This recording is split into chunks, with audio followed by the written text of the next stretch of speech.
Good morning बच्चों। जैसा कि हमने प्रोटिस्टा जगत के अंतर्गत प्रोटिस्टा जगत हम पढ़ रहे थे और प्रोटिस्टा जगत के अंतर्गत हम प्रोटोजोआ का अध्ययन करेंगे। सभी प्रोटोजोआ परपोषी होते हैं, यानी भोजन के लिए दूसरों पर निर्भर रहते हैं। जो परभक्षी यानी दूसरे जीवों को मारकर खाने का कार्य, या परजीवी दूसरे जीवों पर निर्भर रहते हैं। परजीवी का मतलब दूसरे जीवों के शरीर में रह करके उनसे पोषण प्राप्त करना, अर्थात सभी प्रोटोजोआ परपोषी होते हैं जो परभक्षी या परजीवी के रूप में रहते हैं। ये प्राणियों के पुरातन संबंधी है, पुरातन यानी पुराने, ये प्राणियों के पुराने संबंधी हैं। प्रोटोजोआ को 4 समूहों में बांटा जा सकता है। प्रोटोजोआ को 4 समूहों में बांटा जा सकता है। पहला है अमीबीय प्रोटोजोआ।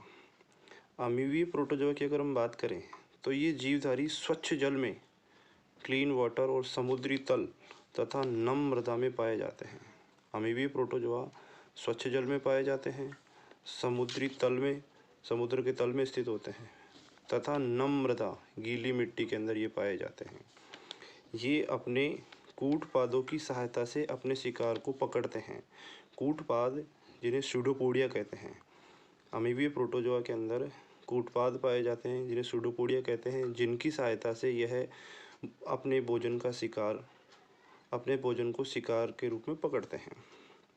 इनके समुद्री प्रकारों की सतह पर सिलिका के कवच होते हैं, यानी जो अमीबीय प्रोटोजोआ जो समुद्र में पाए जाते हैं उनके शरीर पर सिलिका के कवच पाया जाता है। जैसे एंट अमीबा परजीवी, जो एंट अमीबी परजीवी है, एंट अमीबी परजीवी, यह अमीबीय प्रोटोजोआ का उदाहरण है, एंट अमीबीय परजीवी। दूसरा अगर हम बात करें कसाबिक प्रोटोजोआ, यानी नाम से पता चल रहा है कि जिन जीवों के शरीर में कसाबिका पाई जाती हो उन्हें कसाबिक प्रोटोजोआ कहेंगे। इस समूह के सदस्य स्वच्छंद अथवा परजीवी होते हैं, ये स्वतंत्र रूप से पाए जाते हैं और परजीवी होते हैं। इनके शरीर पर कसाब पाया जाता है, जो फ्लैजिला होती है वह पाया जाता है। यह परजीवी कसाबी प्रोटोजोआ बीमारी के कारण है। ये जो कसाबी प्रोटोजोआ वो परजीवी के रूप में होते हैं तथा बीमारी उत्पन्न करने के कारण बनते हैं, जिनसे निद्रालु व्याधि, स्लीपिंग सिकनेस नामक बीमारी होती है। जो कसाबी प्रोटोजोआ है उसके द्वारा निद्रालु व्याधि, जिसे स्लीपिंग सिकनेस बीमारी कहते हैं, वह होती है। और इसका उदाहरण ट्रिपेनोसोमा के कारण स्लीपिंग सिकनेस व्याधि होती है। पक्समाबी प्रोटोजोआ का अगर हम बात करें तो ये जलीय अथवा अत्यंत सक्रिय गति करने वाले जीवधारी हैं। पक्समाबी प्रोटोजोआ यानी इनके शरीर पर छोटे छोटे पक्समा पाए जाते हैं और ये जल में रहते हैं और अत्यंत सक्रिय गति करने वाले जीवधारी होते हैं, क्योंकि इनके शरीर पर हजारों की संख्या में पक्समा पाए जाते हैं। पक्समाओं की संख्या हजारों की संख्या में होती है। इसमें एक ग्रसिका या गुहा होती है जो कोशिका की सतह के बाहर की तरफ खुलती है। इसमें एक ग्रसिका या गुहा होती है जो कि कोशिका की सतह के बाहर की ओर खुलती है। पक्समाओं की लयबद्ध गति के कारण जल से पूरित भोजन गलेट की तरफ भेज दिया जाता है। पक्समाओं से लयबद्ध गति, क्योंकि जो पक्समावी प्रोटोजोआ है पक्समाओं के कारण लयबद्ध रूप से गति करते हैं और उनके द्वारा जो भोजन होता है उसको भोजन गुलेट की तरफ, जो भोजन नली होती है उसका शीर्ष मुख भाग गलेट कहलाता है, उसकी तरफ भेज दिया जाता है। उदाहरण के लिए अगर हम बात करें पैरामीशियम एक चप्पल के आकार का जंतु होता है जिसके शरीर पर बहुत सारे पक्समा पाए जाते हैं और इसके शरीर पर एक गुहा या ग्रसिका पाई जाती है जिसके द्वारा ये बाहर से आने वाले भोजन को ग्रहण करते हैं। उदाहरण के लिए पैरामीशियम।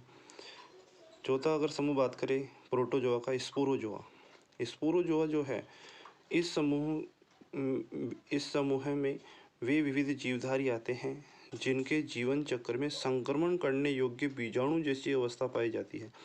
स्पोरोजोआ जो समूह है उसके अंदर ऐसे जीवधारी आते हैं जो संक्रमण करने योग्य बीजाणु अवस्थाएं पाई जाती हैं। जैसे हम बात करें कि इसमें सबसे कुख्यात जो रोग फैलाने वाला है प्लाज्मोडियम, मलेरिया परजीवी प्रजाति पाई जाती है। मलेरिया परजीवी की जो प्रजाति है वह है प्लाज्मोडियम, जिसके द्वारा मलेरिया रोग फैलाया जाता है और ये स्पोरोजोआ समूह में आते हैं। जिसके कारण मानव की जनसंख्या पर आघात पहुंचाने वाले प्रभाव पड़ते हैं। यानी स्पोरोजोआ समूह में जैसे प्लाज्मोडियम आता है, ये मलेरिया का परजीवी होता है और बहुत बड़ी संख्या में मलेरिया उत्पन्न करता है। इस प्रकार हमने आज प्रोटोजोआ का अध्ययन किया। प्रोटोजोआ के 4 समूहों का हमने पढ़ा, जिसमें हमने पहला पढ़ा अमीबीय प्रोटोजोआ, दूसरा हमने पढ़ा कसाबिकी प्रोटोजोआ, तीसरा हमने पढ़ा पक्समावी प्रोटोजोआ और चौथा है स्पोरोजोआ। यदि यह वीडियो आपको अच्छा लगा हो तो इसको लाइक, शेयर और सब्सक्राइब ज़रूर करें। धन्यवाद।